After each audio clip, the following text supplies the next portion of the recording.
Tuhan sembah liring ulun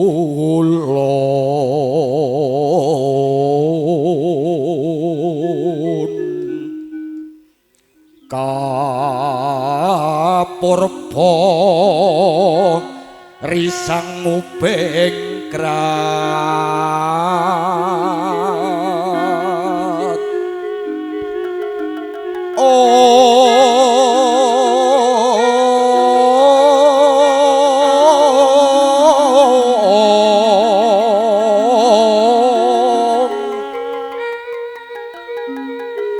sahanane engkang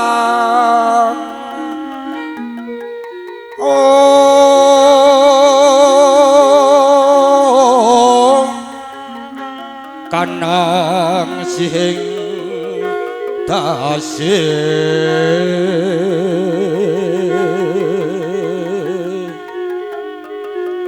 maweh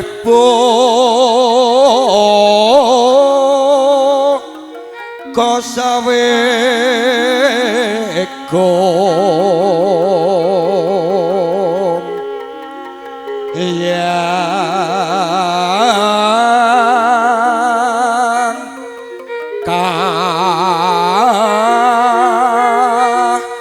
nang maju jengkrang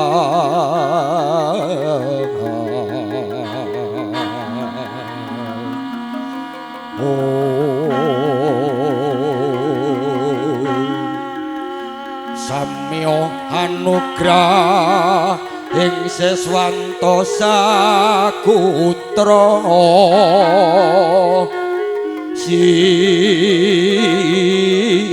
ing delahan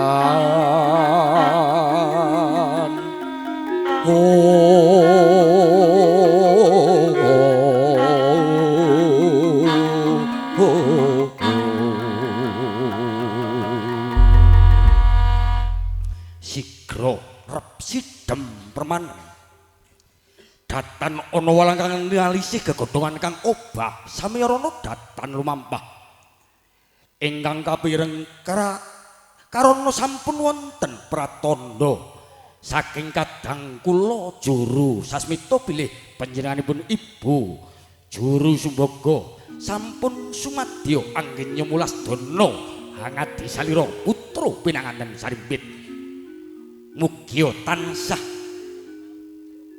manggih rahayu nirbaya eling pring sesami.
Surebata Pitana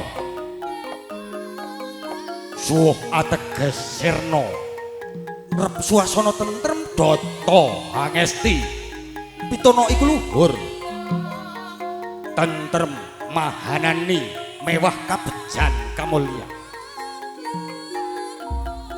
midi mring kamardikan awit peparinging Gusti kang maha welas lan maha asih Kajek Nori kalegan punika panjenenganipun bapa samin Ibu Suci ingkang sampun sembada hangadani ambayang kari putra pinanganten sarimbit kanthi lumantar atmaja jaluk ingkang apeparepun Sang Binagus Jiyanto sampun sembodo anjatu krami nenggih putra pawestri saking panjenipun Bapa Muh Saroni almarhum Ibu Mitri ingkang pidalem saking Kenanga Pada Suka Sawangan Magelang ingkang apeparepun Diahayu Nanik Triana Putri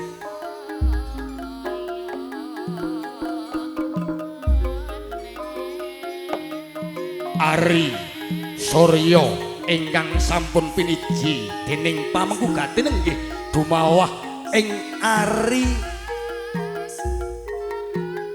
Kemis Pahing Surya kaping sekawan Juni warsa kalih 2026 dumawah ing Pranata Mangsa 12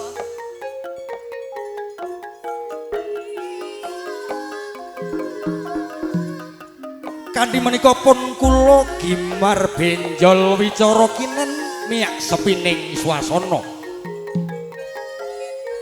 boten saking ageng manah tiyang kawula kedah jumangkah matur wonten ngarsa jengandika sami awit tiyang kawula mradhapa saking keparengipun pamengkugati nenggih kepareng hangaturaken urut roncening adicara ingkang sepisan nggih pambuka ngiras pantes ngracik uruting ingkang angka kalih lumaraping putra pinanganten Sarimbit mijil saking pondok Palerman manjing wonten ing madyaning pawiwahan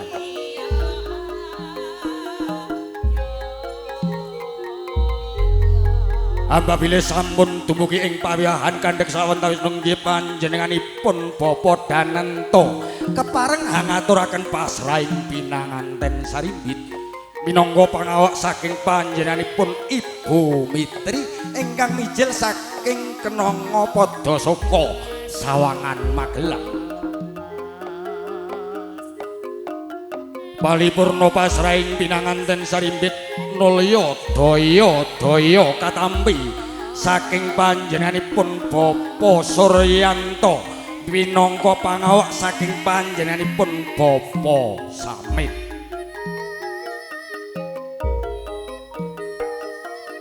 palipurna lung tinampining pinanganten Sarimbit nulya ngancik adicara adat Widi Widana ingkang sampun sinengker wonten ing Padekahan Tlaga Mulya ing samangke katindakaken panjenenganipun Ibu Sanggarias Ibu Wijaryanti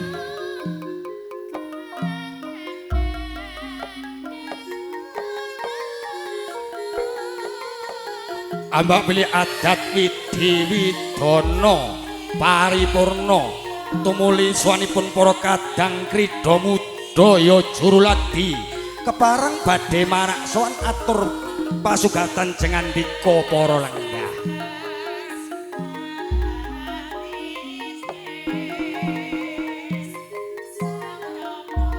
apabila sampun nganjik adicara ingkang salajengipun ambak bilih sampun paripurna anggenya para kadang pramuladi marak sowan kepareng kula sak kadang cakra budaya kepareng miyak sepining swasana langen Sukadana rasa babar irama Jawi sawetawis kula sak kadang miyak sepining swasana tumulip wonten Bambangan Cakil ingkang kasepuhan panjenenganipun Raka Mas Nanang kanthi pasewakan Bambangan Cakil ing samangkih kepareng badhe beksan wonten ngarsa jengandika sami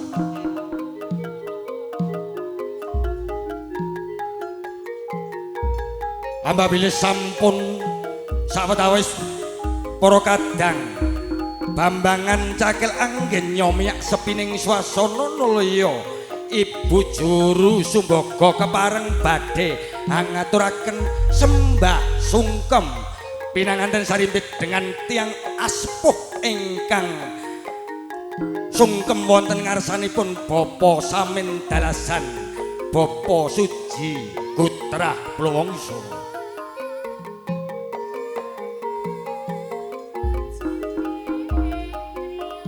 Amba bilih paripurna sembah sungkem dhateng tiyang asepuh nulya nganti aji cara salajengipun ninggih para kadang pramuladi kepareng ngaturaken pasugatan ingkang angka kalih.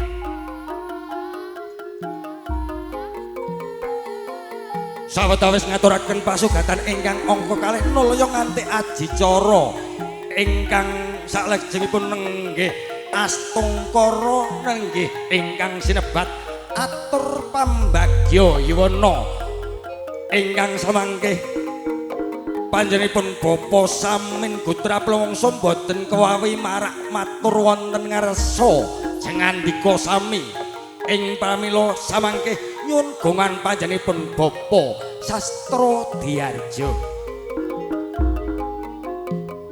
Para tamu kakung Sumawana Putri dening purnaning pawiwahan ing samangke ambak bilih panjenenganipun Bapa Suji Bapa Samin dalasan ibu sampun jumeneng wonten ngarsa dalem nguntapaken kondoripun para tamu pratandha cetha pawiwahan sampun paripurna. Sugeng siang wilujeng pepanggihan kawula suwun nengga ngantos sak paripurnaning gati. Nuwun nuwun nuwun.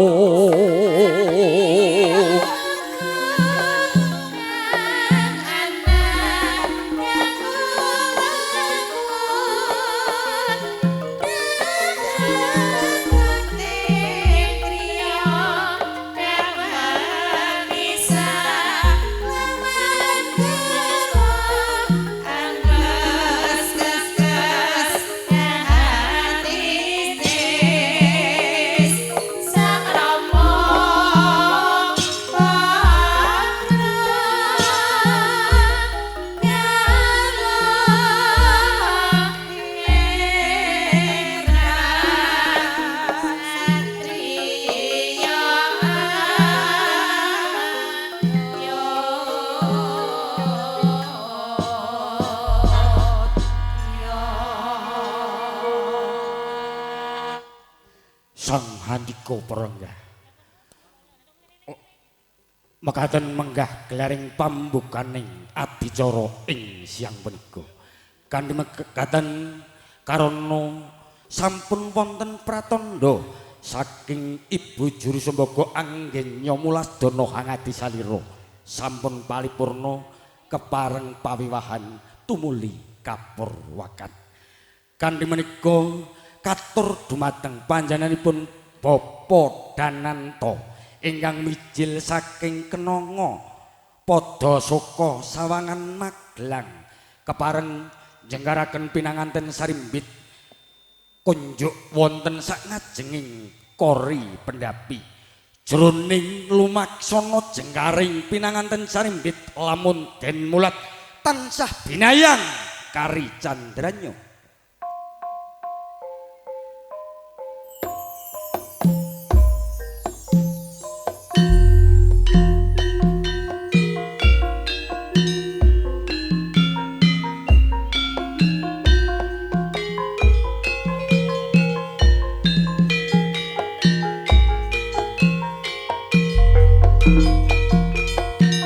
Ugi katur panjenenganipun Bapa Suryanto Ibu Suji Bapa Samin kawula suwun sawega ing karya amapak suwanipun pinanganten sarimbit dening jumenengipun Bapa Suryanto mugi jinajaran Bapa Sugeng mewah Bapa Muri nuwun.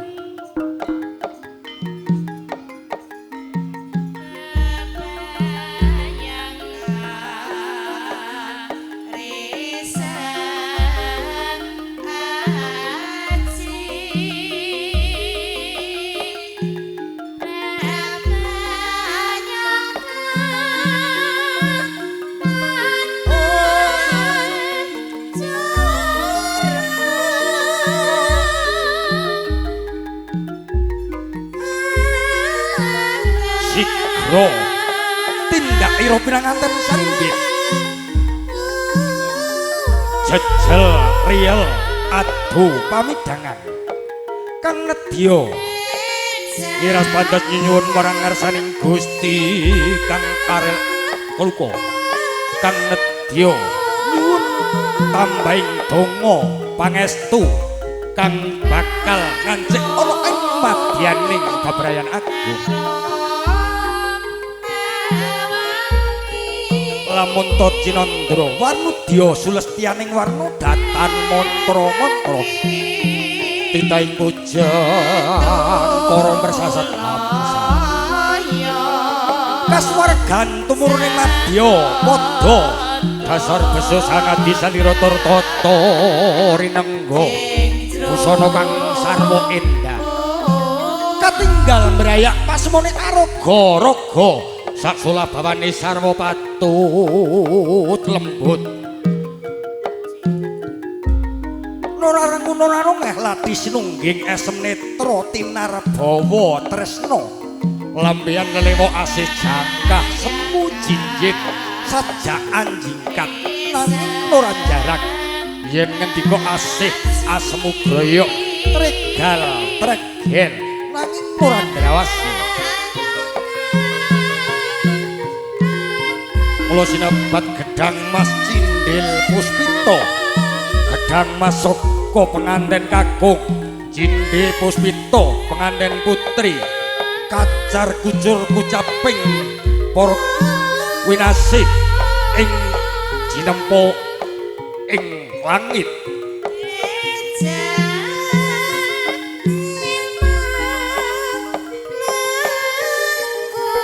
kembaro kekarepane kekembaro angen-angene muga anggennya ngancik ana ing madyaning bebrayan agung tansah winentuk ing basuki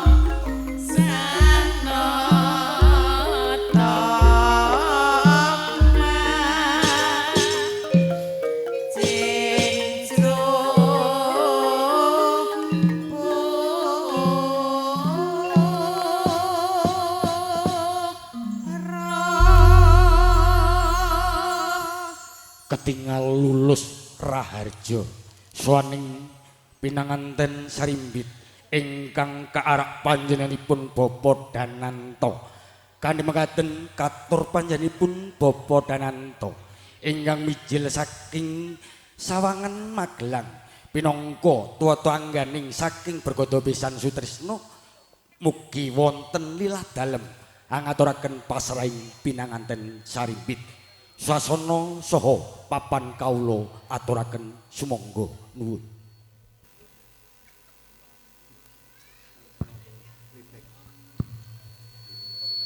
Ngaturaken agunging panuwun dumateng kadang pambiwara ingkang sampun kepareng paring wedal sopapan dumateng kula. Langkung rumiyin kula ngaturaken Assalamualaikum warahmatullahi wabarakatuh.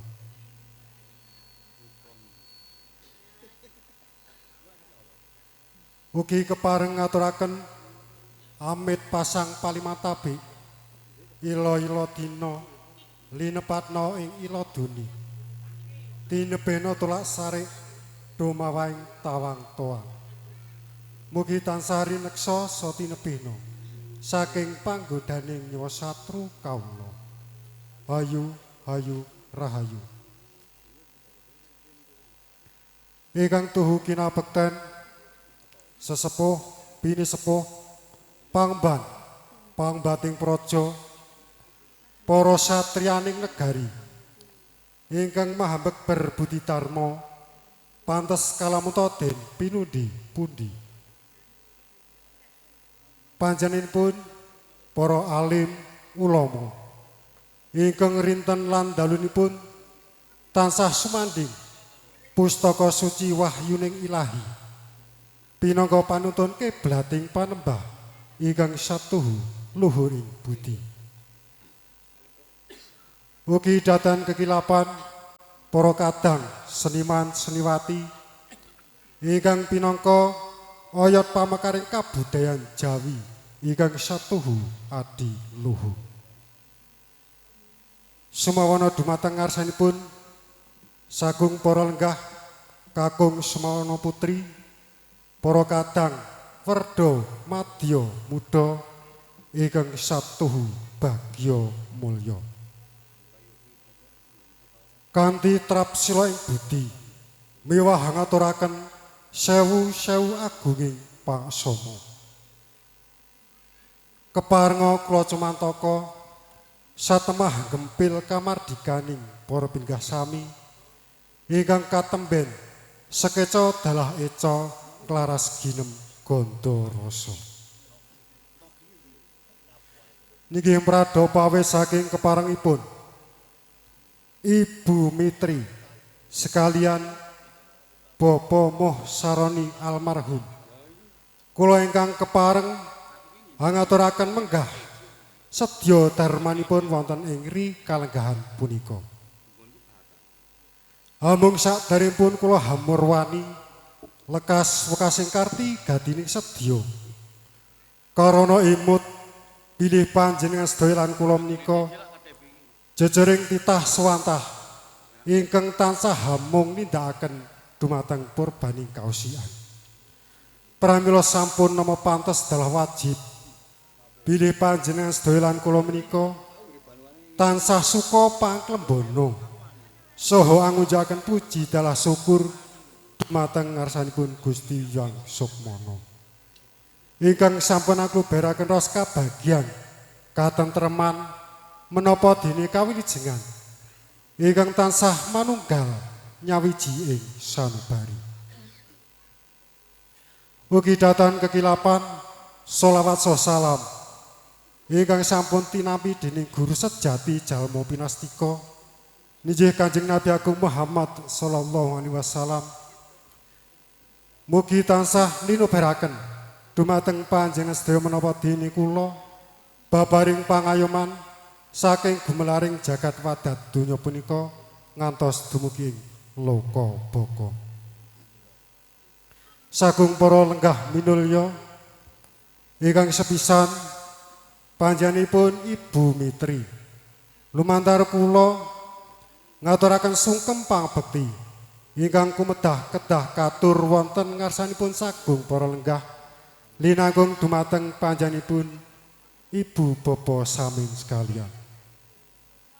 Ugi kepareng ngaturaken salam taklim kanthi kula lairaken assalamualaikum warahmatullahi wabarakatuh. Mriki katur dumateng panjenenganipun Ibu Bapa sami. Nggih karana putra panganten putri sampun lumarap ngabiyantara wonten ngarsa panjenengan kula sumanggaaken. Kejawi saking punika karana putra pengantin putri ingkang tasih cubu ing samukawis pramila kasumanggaaken anggenipun paring seserepan ulang wuruk muring semangke putra pengantin sarimbit saged ngudanani kekudanganing para pini sepuh saged dados keluarga ingkang ayom tentrem kebak ros kabagian menapa dene tansah tinunggalan dumateng Bathara Wisnu lair lan batosipun. Salajengipun mugi wonten lila legawaning para pinggah minulya linangkung panjenenganipun Ibu Bapa samin kersa anglunturaken ageng aksama karana anggen kula swan sak gotrah kathah kekirangan miwah kalepatanipun. Ing wasana mbok bilih pahargyan menika paripurna. Keparenga kula sarencang nyuwun pamit medal pasilan saking ngarsa panjenengan sedaya. Mugi idi pangestunipun sagung para lenggah minggahipun Ibu Bapa samin pinangka kantining lampah. Mugi bidal kula saking sasana wiwaha punika ngantos dumugi padukuhan kenanga kaluran Padasaka Kapanewan Sawangan ing tlatah Kabupaten Magelang tansah jinakung saha tinunggalan dumateng baboning kawilujengan. Pinangka pepet pepuntone ngatur kepareng ngaturaken jenang Silawader kali sesondiran apuranto yen wonten lepat kula. Alhamdulillahirabbil alamin. Wassalamualaikum warahmatullahi wabarakatuh. Sasana wara kula sumanggaaken dumateng ingkang hangasta reramtameng adicara nuwun. Kepras tinapis datan wonten ingkang kantun kanthi menika katur panjenenganipun Bapak Muh Saron Ji almarhum Ibu Mitri ingkang sampun ngaturaken putra pinanganten sarimbit kanthi menika katur panjenenganipun Bapak Suryanto kawula suwun daya hanampi putra pinanganten sarimbit wedal sawetahipun sumangga nuwun.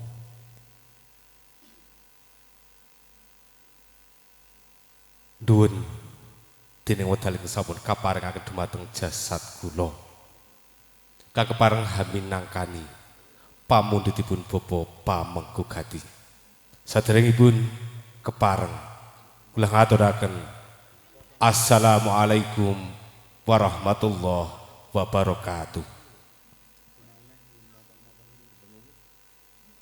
Alhamdulillah alhamdulillahi khot ahlalanika wa harama syifah. Assalatu wassalamu ala sayyidina Muhammadin ibni Abdillah sayyidina wa maulana Muhammadin wa ala alihi washabihi wa tabi'ina ajma'in. Qala rabbi shrah li sadri wa yassir li amri wahlul 'uqdatam min lisani yafqahu qawli amma ba'd. Sagung para pepunden pinesepuh miyang kasepuhan ingkang tuhu anggung hamstuti dumateng pepoyaning kautamen ingkang pantes dahat ing pinundi saha kinabekten. Sagung para alim, para ulama, para kiai miwah para santri ingkang rinten dalu tansah sumanding kitab suci wahyuning Gusti pinangka syarat sarana tansah panganut panembahing kiblat mening Gusti ingkang tuhu pantes ing pinundi.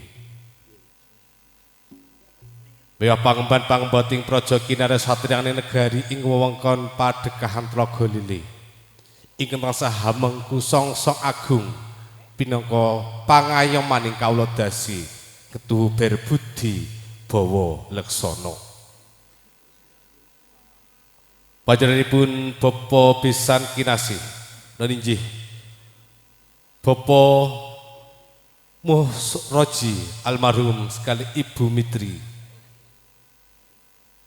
ingkang lenggah dalam saking padekahan kena padha saka Sawangan ingkang sampun derek wewengkon Kabupaten Magelang ingkang pantes sinugata sagunging pakurmatan saha ingkang kula hormati. Panjenenganipun Pametri Budaya Ediluhung ingkang awujud campur sari cakra budaya ingkang tansah anduda lan anduduk mring endah lan edining budaya. Sagung para lenggah kakung Sumawana Putri ingkang kalingga murdaning akrami kanthi alinambar amri pepoyaning budi rahayu keparenga kalau dherekaken tansah hamaneng puja puji wonten sehandap pepodo dalem Gusti Kang Maha Kawasa.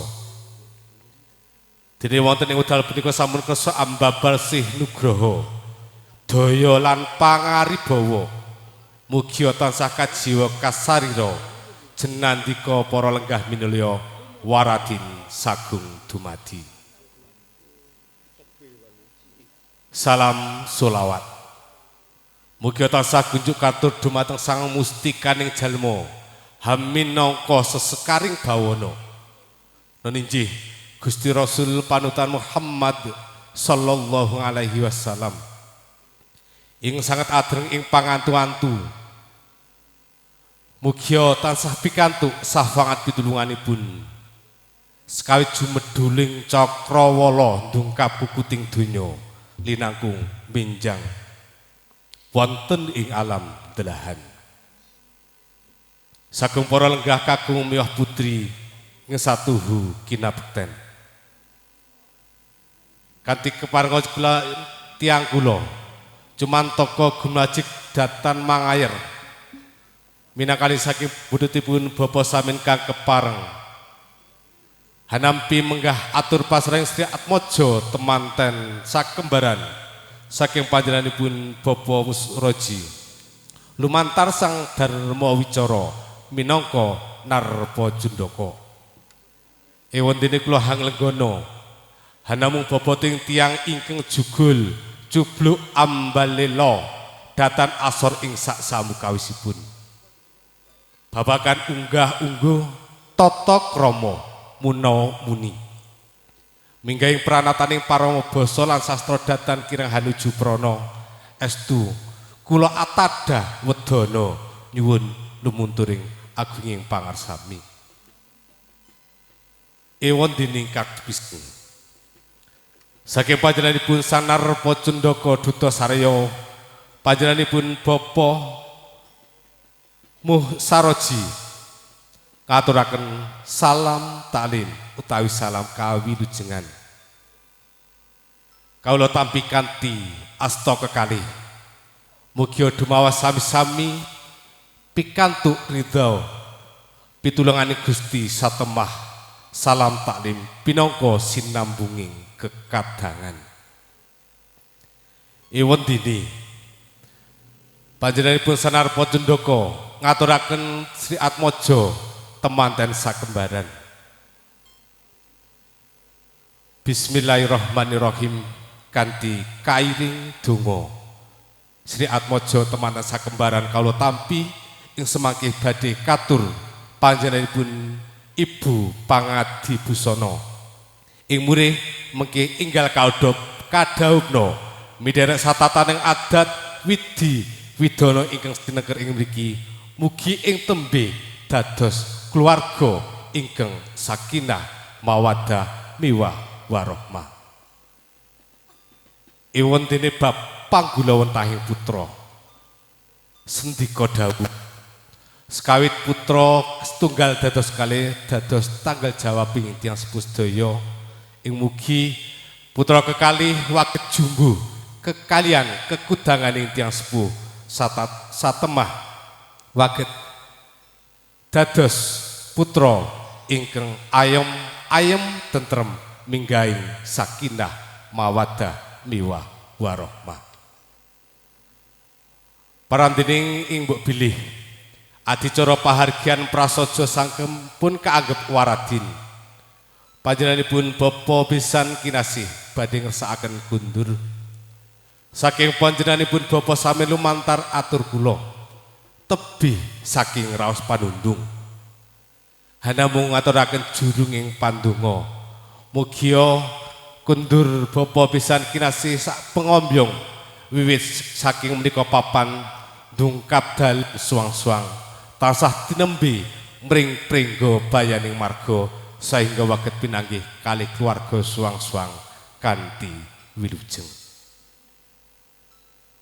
Panjenenganipun Bapa Samin anggenipun badhe angadani pahargyan prasaja tebih sampun dinantam caket sampun dinajik.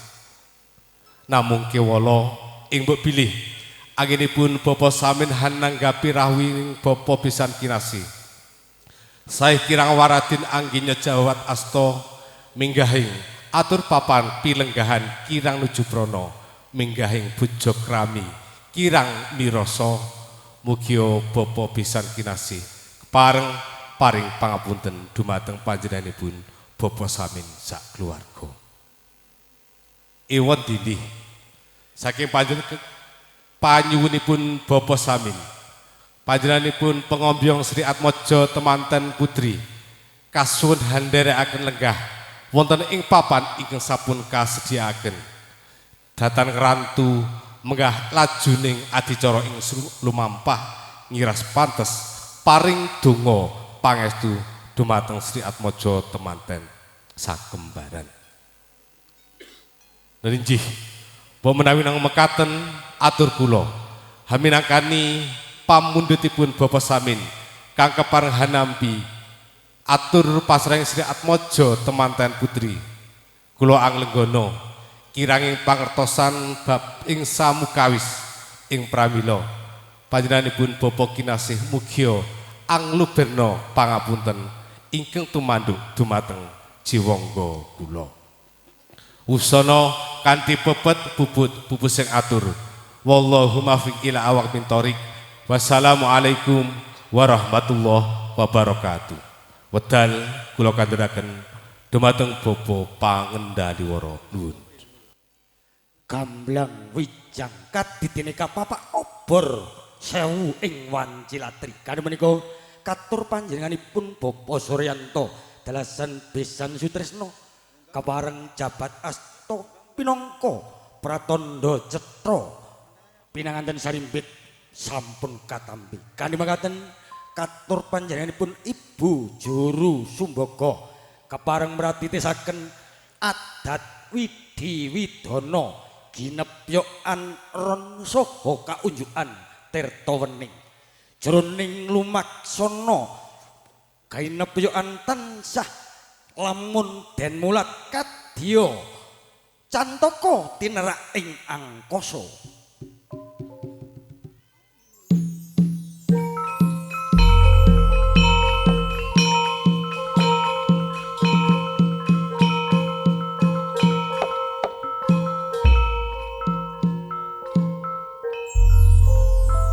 wis dumugi wahyaning mangsa kala dumawing kodrat hanyarengi irodat ilahi robi dumawah ginepyokan ron dadap serep saha alang-alang mratandani yen to isa sirep ayem kalawan tentrem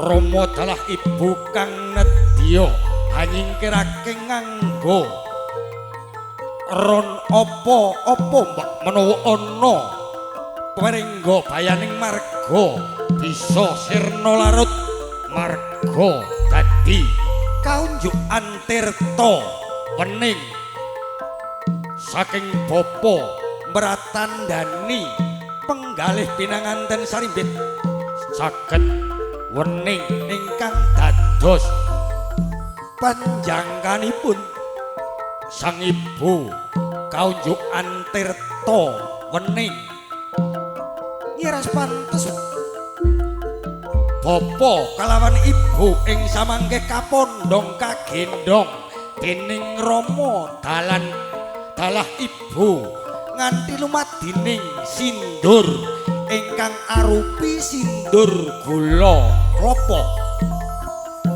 sindur warni gula klapa ingkang sinebat gula werni abrit klapa werni putri ingkang mengkuwardi gula klapa saking ibu pratandani erah saking ibu parandene klapa mratandani roh saking bapa mugia tansah tutwuri handayani hanjaing bawana pratandani pinanganten wis ngilangke aksara muda ngancik ana brayaning agung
sang handika para lenggah ketinggal lulus kelawan raharja sawanipun pinanganten sarimbit